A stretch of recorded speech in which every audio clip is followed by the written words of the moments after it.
ಅಧ್ಯಕ್ಷರು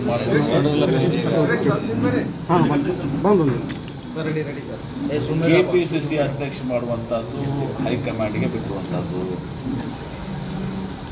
ಹೈಕಮಾಂಡ್ ಯಾರನ್ನ ನಿರ್ಣಯ ಮಾಡ್ತದೆ ಸೂಕ್ತ ಕಾಲದಲ್ಲಿ ಅವರು ಅಧ್ಯಕ್ಷರಾಗ್ತಾರೆ. ತಪ್ಪೇನಿಲ್ಲ. ಅವತ್ತು ಸಹ ಸತೀಶ್ ಜಾರಕಿಹೊಳಿ ಇರ್ಬೋದು, ಈಶ್ವರ್ ಖಂಡ್ರೆ ಇರ್ಬೋದು, ಯಾರಾದರೂ ಕೂಡ ಕೆಪಿಸಿಸಿ ಅಧ್ಯಕ್ಷ ಆಗಬೇಕು ಬಯಸಿದ್ರೆ ಅವ್ರು ಬಯಸಿದ್ರೆ ಹೈಕಮಾಂಡ್ ತನ್ನ ಸ್ವಲ್ಪ ಪರಿಗಣಿಸಲಿಕ್ಕೆ ಅವರು ಸ್ವಲ್ಪ ಕೂಡ ಇಟ್ಕೊಳ್ತಾರೆ, ಪರಿಗಣಿಸ್ತಾರೆ. ಅದನ್ನೆಲ್ಲನೂ ಆಯ್ತು ನೋಡ್ತಾರೆ, ಎಲ್ಲ ನೋಡಿ ನಿರ್ಣಯ ಮಾಡ್ತಾರೆ.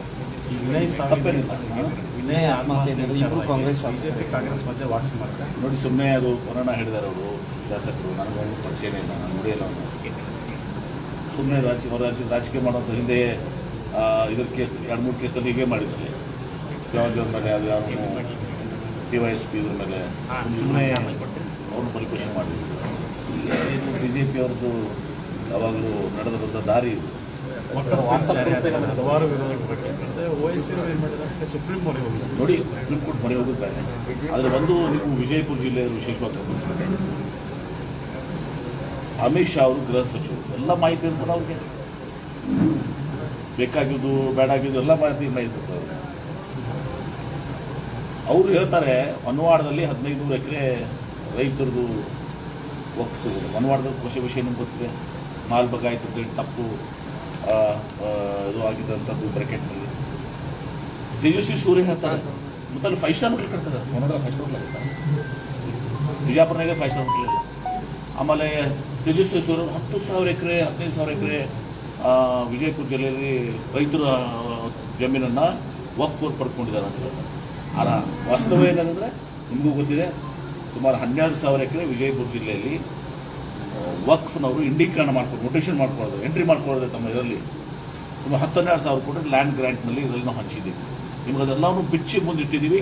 ಮತ್ತು ಅದನ್ನು ಬೆಂಗಳೂರಲ್ಲಿ ಪ್ರೆಸ್ ಕಾನ್ಫರೆನ್ಸ್ ಮಾಡಿ ಹೇಳಿದ್ದೀವಿ, ವಿಧಾನಸಭೆಯಲ್ಲೂ ಕೂಡ ಹೇಳಿದ್ವಿ. ವಿಜಯಪುರ ಜಿಲ್ಲೆ ಮೂರ್ತಿ ಹೇಳ್ತಾನೆ ಇಷ್ಟು ತಪ್ಪು ಮಾಹಿತಿಯನ್ನು ಕೊಡ್ತಾರೆ. ಕಾನೂನಾತ್ಮಕ ಹೋರಾಟ ಇದೆ, ಅದೇನಾಗ್ತದೆ ಅದು ಅಂತಿಮ. ಸುಪ್ರೀಂ ಕೋರ್ಟ್ ಮೊರೆ ಹೋಗಿದ್ದಾರೆ ಸರ್. ಗೊತ್ತಾಗ್ತದೆ ಸುಪ್ರೀಂ ಕೋರ್ಟ್ಗೆ ನಿರ್ಣಯ ಮಾಡ್ತಾರೆ, ಅವ್ರು ನ್ಯಾಯಯುತವಾಗಿ ನಿರ್ಣಯ ಮಾಡ್ತಾರೆ. MLC ನೀಡಬೇಕು, MLC ನಮ್ಮ ಜಿಲ್ಲೆಯವ್ರು ನೀಡಬೇಕು ಅಂತ ಹೇಳಿ ಸಮಾಜದವರು ಒಂದು ಕಡೆ ಮಾಡ್ತೀವಿ. ಮುಸ್ಲಿಂ ಸಮುದಾಯ ಕೇಳ್ತಾ ಇದೆ. ಪಾಪ ಅವ್ರಿಗೆ ನಾವು 3 ಸಲ ಸ್ಪರ್ಧೆ ಮಾಡಿದ್ದೀವಿ, 2 ಸಲ ನಮಗೆ ಶಾಸಕರಾಗಿಲ್ಲ ಅಂತ. ತಪ್ಪಿಲ್ಲ, ಅವ್ರು ಹಕ್ಕಿದೆ. ರಾಜು ಅಲ್ಗೂರ್ ಅವ್ರು ಕೇಳ್ತಾ ಇದ್ದಾರೆ, ಪ್ರಕಾಶ್ ರಾಠೋಡ್ ಅವ್ರು ಕೇಳ್ತಾ ಇದ್ದಾರೆ, ಮಲ್ಲಿಕಾರ್ಜುನ್ ಲೋಣಿ ಅವ್ರು ಕೇಳ್ತಾ ಇದ್ದಾರೆ. ಎಲ್ಲರೂ ಕೇಳ್ತಾರೆ, ಎಲ್ಲರಿಗೂ ಹಕ್ಕಿದೆ. ನಮ್ಮ ಪಕ್ಷ ಹೈಕಮಾಂಡ್, ನಾವು ಕೂಡ ಹೈಕಮಾಂಡ್ಗೆ ಹೇಳಿದ್ದೀವಿ ಯಾರು ಯಾವ ಕೋಟದಲ್ಲಿ ಫಿಟ್ಟಿಂಗ್ ಆಗ್ತದೆ. ಒಟ್ಟು ವಿಜಯಪುರ ಜಿಲ್ಲೆಗೆ ಈ ಎಲ್ಲ ಬೇಡಿಕೆಗಳು ಸಂಬಂಧಿಸಿದಾವೆ. ನಾವು ಜಿಲ್ಲೆ ಮುಸ್ಲಿಮ್ಸ್ ಕೂಡ ಏನು ಅಂತಂದರೆ ಕಾಂಗ್ರೆಸ್ಗೆ ವೋಟ್ ನೀಡಿದ್ದೀವಿ. ಹೌದು, ಎಲ್ಲ ಕಡೆಯಲ್ಲಿ ವೋಟ್ ಕೊಟ್ಟಿದ್ದೀವಿ. ನಿಶ್ಚಿತವಾಗಿ ಕೂಡ ಅವಕಾಶ ಕೊಡಬೇಕು. ಬರೀ BDA ಒಂದು ಅಧ್ಯಕ್ಷ ಸ್ಥಾನ ಕೊಟ್ಟರೆ ನಡೆಯಲ್ಲ. ಈ ಮುಸ್ಲಿಮ್ಸು ಇದು ಮಾಡಿದ್ದಾರೆ, ಅದೇ ರೀತಿ ದಲಿತರು ಪಾಪ ಇದು ಮಾಡಿದ್ದಾರೆ. ರಾಜು ಅಲ್ಗೂರ್ ಅವ್ರನ್ನ ನಾವು ಅವರು ಒತ್ತಾಯ ಮಾಡಿ ನಾವು ಇದಕ್ಕೆ ಮುಗಿಸಿದ್ವಿ. ಅದೇ ರೀತಿ ಪ್ರಕಾಶ್ ರಾಠೋಡ್ ಇದ್ದಾರೆ, ಆಮೇಲೆ ಗಾಣಿಗ ಸಮುದಾಯದಿಂದ ದೌಡಿ ಅವರಿದ್ದಾರೆ. ಎಲ್ಲರೂ ಕೂಡ ಆಕಾಂಕ್ಷಿಗಳಿದ್ದಾರೆ, ಎಲ್ಲರೂ ಕೂಡ ಸಮರ್ಥರು ಇದ್ದಾರೆ. ಪ್ರಕಾಶ್ ಆಲ್ರೆಡಿ ಆಗಿದ್ದಾರೆ ಸರ್. ಆಯ್ತು, ಅದು ಬಿಡಿ. ಅದರಲ್ಲಿ ಅದಕ್ಕೆ ಈ ಬಾರಿ ಬೇರೆದವರು ಅವಕಾಶ ಪ್ರಯತ್ನ ಮಾಡ್ತಾ ಇದ್ದೀನಿ.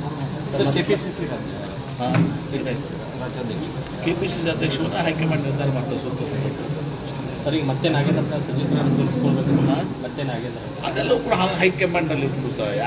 ಯಾರನ್ನ KPCC ಅಧ್ಯಕ್ಷ ಮಾಡಬೇಕು, ಯಾರನ್ನ ಮಂತ್ರಿ ಮಾಡಬೇಕು, ಯಾರನ್ನ ಬಿಡಬೇಕು, ಏನಾಗಬೇಕು, ಎಲ್ಲವೂ ನಮ್ಮ ಪಕ್ಷದಲ್ಲಿ ಹೈಕಮಾಂಡ್ ಏನು ನಿರ್ಣಯ ಮಾಡ್ತದೆ ಅದು ಅಂತಿಮ. ಸಚಿವ ಸಂಪುಟ ಯಥಾಸ್ಥಿತಿ ಕಾಯ್ಕೊಂಡು ಹೋಗ್ಬೇಕಂತ ಹೈಕಮಾಂಡ್ ಸೂಚನೆ ನೀಡಿದೆ ಅಂತ ನನಗೆ ಗೊತ್ತಿಲ್ಲಪ್ಪ.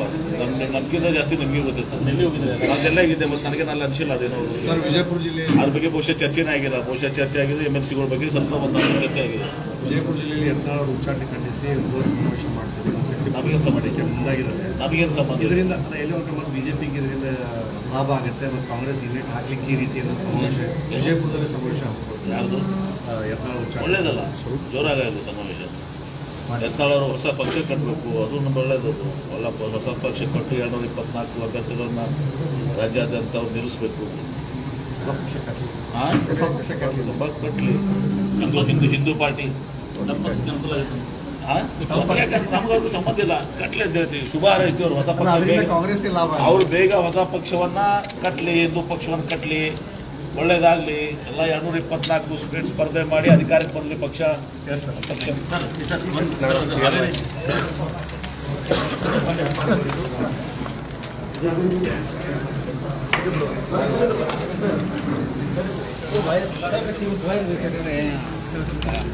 ಬೇಕಾದ್ರೆ